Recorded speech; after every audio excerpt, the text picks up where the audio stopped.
ओम शांति। 30 जून 2023। बाबा के महावाक्य। मीठे बच्चे, इस पुरानी दुनिया, पुराने मांडवे से अब दिल हटा लो। तुम्हें बाप के पास वापस जाना है, इसलिए घर को याद करो। प्रश्न: अपनी अवस्था अच्छी बनाने के लिए किस बात का बहुत बहुत ध्यान रखना चाहिए? उत्तर: भोजन का। सेंसिबल बच्चे अपने हाथ से योग में रहकर भोजन बनाएंगे और खाएंगे। अगर कोई बाबा को याद कर प्रेम से बैठ भोजन बनाए और खाए तो अवस्था बहुत अच्छी हो सकती है। बाबा की याद में भोजन बनाएंगे तो बाबा भी वासना लेंगे। सर्विसेबल बच्चों को बहुत फुर्त बनना चाहिए। हर प्रकार की सेवा अपने हाथ से करनी है। गीत।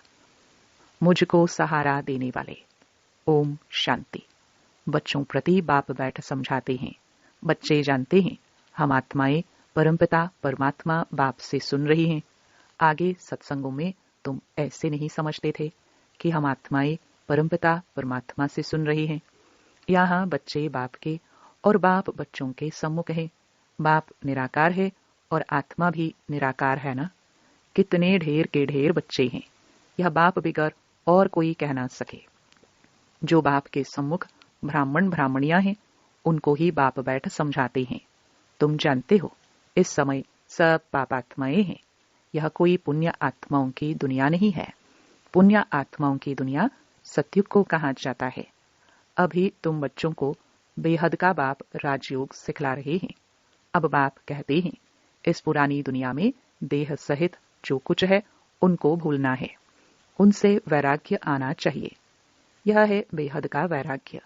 तुमको कोई जंगल में नहीं जाना है, रहना गृहस्थ व्यवहार में ही है, परंतु इस पुरानी दुनिया से दिल नहीं लगानी है। यह कलयुग का मांडवा है। इस मांडवे में जब सतयुग था तो देवी देवताओं का राज्य था, उन्हों का पाठ बजता था। अब यह मांडवा पुराना हो गया है। पुण्य आत्माओं की दुनिया सतयुग को कहा जाता है। अभी तुम इन आंखों से जो कुछ देखते हो वह पुरानी चीज ही है। यह 84 जन्म पूरे करने हैं तो इस पुरानी दुनिया से दिल नहीं लगानी है, दिल लगानी है नई दुनिया से। अब तो यह पुराना शरीर छोड़कर हमको वापस जाना है। खुशी रहनी चाहिए। बाबा हमको फिर से वापस ले जाने आए हैं। फिर से हमको स्वर्ग में जाकर पाठ बजाना है। गोया गृहस्थ व्यवहार में रहते ममत्व मिटा देना चाहिए। पुरानी दुनिया को कब्रिस्तान बनना ही है। नाटक के एक्टर्स पाठ पूरा करते हैं तो फिर घर याद पड़ता है। तुम भी जानते हो हम ब्राह्मणों ने 84 जन्मों का पाठ बजाया। 84 का चक्र ही कहा जाता है। वर्णों को याद करना पड़ता है। शिव बाबा बैठ फूलों को देखते हैं, इनकी आत्मा भी देखती है और फिर बाबा को भी याद करती है। बाबा ने हमको यह ज्ञान सुनाया है। वही बाप टीचर सतगुरु है। कोई शास्त्र तो हाथ में नहीं है। बच्चियां भी कहेंगी शिव बाबा ने सृष्टि चक्र की नॉलेज दी है, वह आपको सुनाते हैं, तो सतगुरु ही याद पड़ेगा। आत्माओं के रूप से बाबा भी याद आता है। सारे वर्ल्ड की हिस्ट्री ज्योग्राफी भी याद पड़ती है। यह भी जानते हो वहां हम आत्माएं नंगी रहती हैं।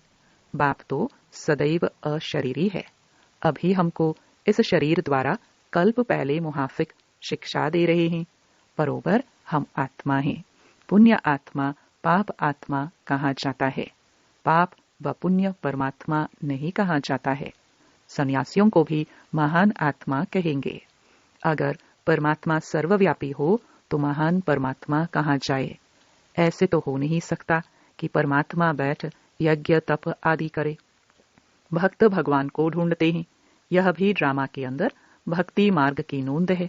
तुमको फिर से 21 जन्म सुख भोग, फिर 63 जन्म भक्ति मार्ग के अंदर चक्कर में आना है।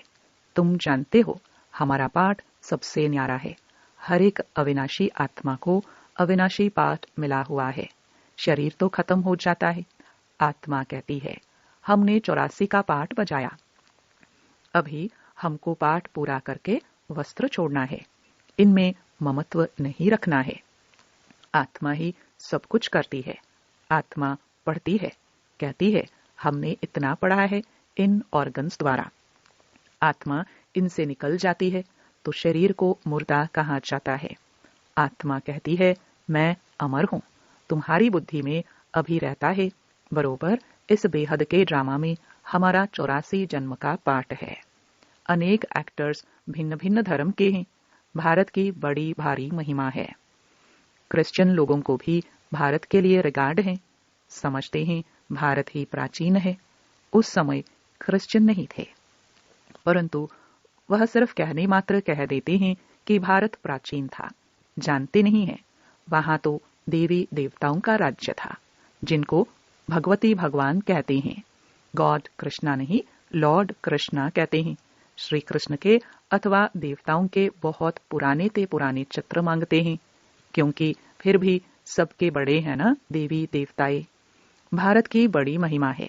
गीता में अगर नाम न बदलते तो सब जानते हैं कि हम मनुष्य आत्माओं के बाप का यह भारत खंड जन्म स्थान है। शिव के मंदिर तो जहां तहां हैं। पतित पावन बाप पतित दुनिया में ही आकर सबको पावन बनाते हैं तो ऊंच हुआ ना। महिमा भी होती है शिवाय नमः। तुम मात पिता हम बालक तेरे, तुम ज्ञान के सागर हो। तुम्हारी गत मत न्यारी है, तुम्हारी महिमा अपरम अपार है। परंतु फिर उनको भूल जाते हैं, इसलिए भारत की महिमा उड़ गई है। अब बच्चे बाहर विलायत में जाएंगे तो उन्हों को समझाना है सब आत्माओं का बाप वह निराकार है। तुम गॉड फादर को पुकारते हो, परंतु वह कब आते हैं यह पता नहीं है। वह यूरोपवासी यादव भी जानते हैं। हमने यह जो मुसल बनवाए हैं, इनसे जरूर हम अपने कुल का विनाश करेंगे। महाभारत लड़ाई मशहूर है, सामने मौत खड़ा है। भारत प्राचीन है तो उसके मददगार भी बहुत बनते हैं। समझते हैं भारत बहुत धनवान था। इतना तो खजाना था जो बाद में मुसलमानों ने हीरे मणियां आदि लेकर कब्रों में लगाई हैं। बच्चे जानते हैं बरोबर भारत में देवी देवताओं का राज्य था।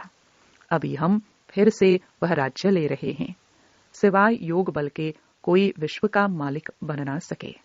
क्रिश्चियन लोग हैं एक ही धर्म के, फिर भी आपस में लड़कर अपने कुल का विनाश कर देते हैं।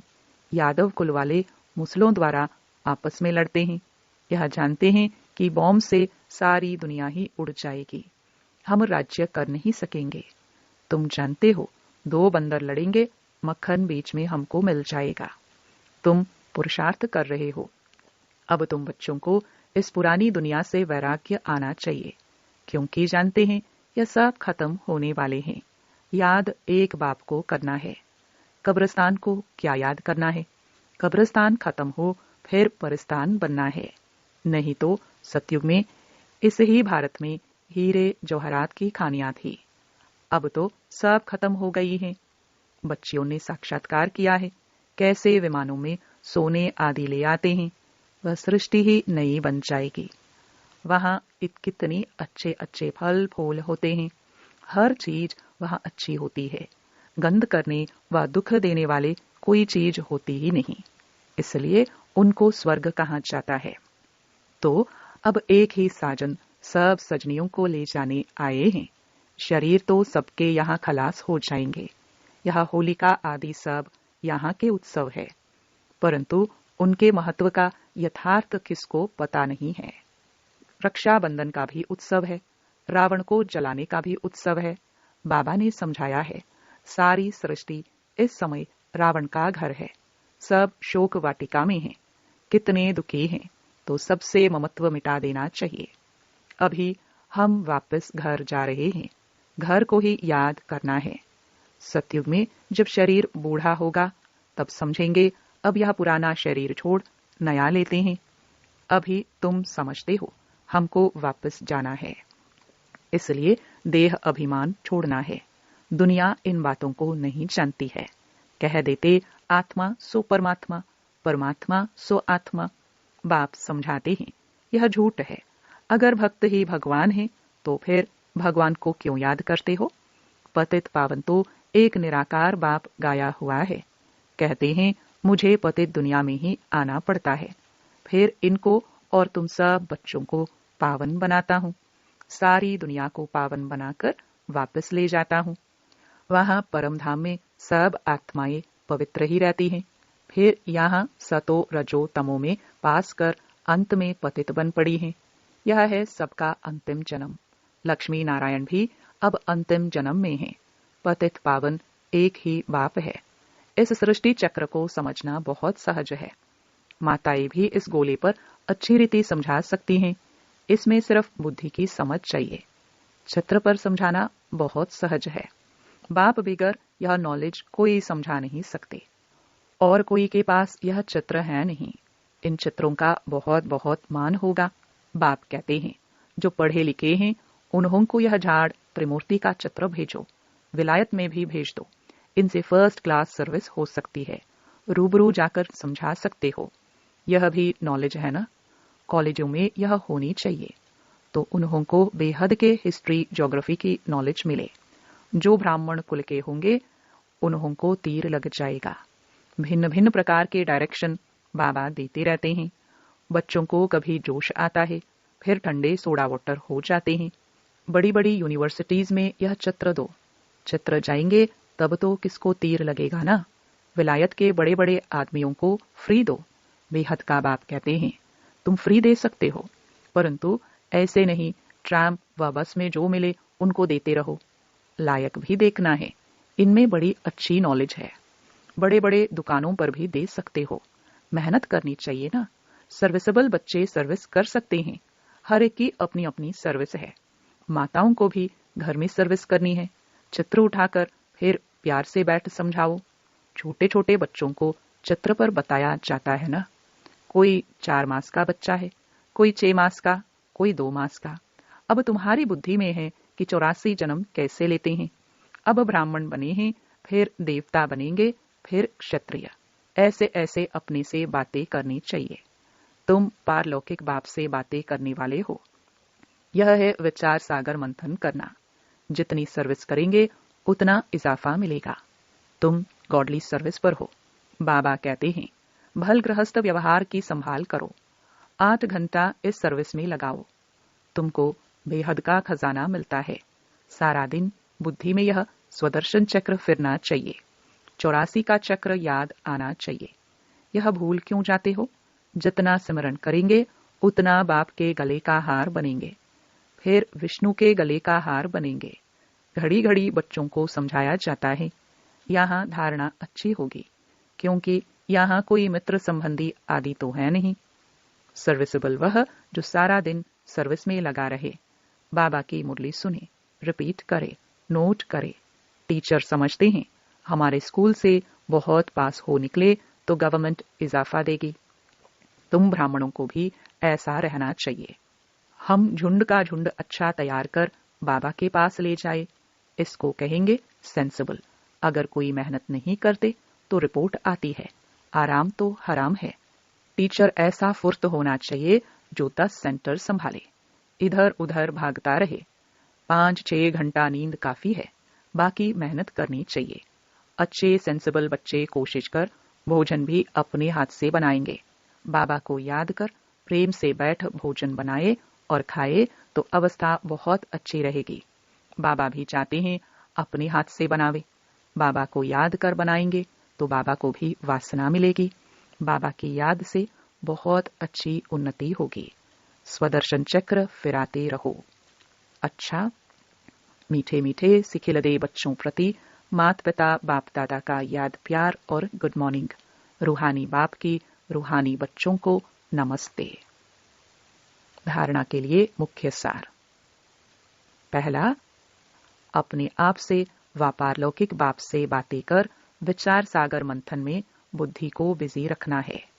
स्वदर्शन चक्रधारी बनना है। दूसरा, अभी हम वापस घर जा रहे हैं। यह शोक वाटिका है। इससे ममत्व मिटा देना है। नई दुनिया से अपनी दिल लगानी है। वरदान, दिलाराम बाप की याद द्वारा तीनों कालों को अच्छा बनाने वाले इच्छा मुक्त भव। जिन बच्चों के दिल में एक दिलाराम बाप की याद है, वह सदा वाह वाह के गीत गाते रहते हैं। उनके मन से स्वप्न में भी हाय शब्द नहीं निकल सकता, क्योंकि जो हुआ वह भी वाह, जो हो रहा है वह भी वाह, और जो होना है वह भी वाह। तीनों ही काल वाह वाह है, अर्थात अच्छे ते अच्छा है। जहां सब अच्छा है वहां कोई इच्छा उत्पन्न नहीं हो सकती, क्योंकि अच्छा तब कहेंगे जब सब प्राप्तियां हैं। प्राप्ति संपन्न बनना ही इच्छा मुक्त बनना है। स्लोगन: संस्कारों को ऐसा शीतल बना लो जो जोश व रोब के संस्कार इमर्ज ही न हो। ओम शांति।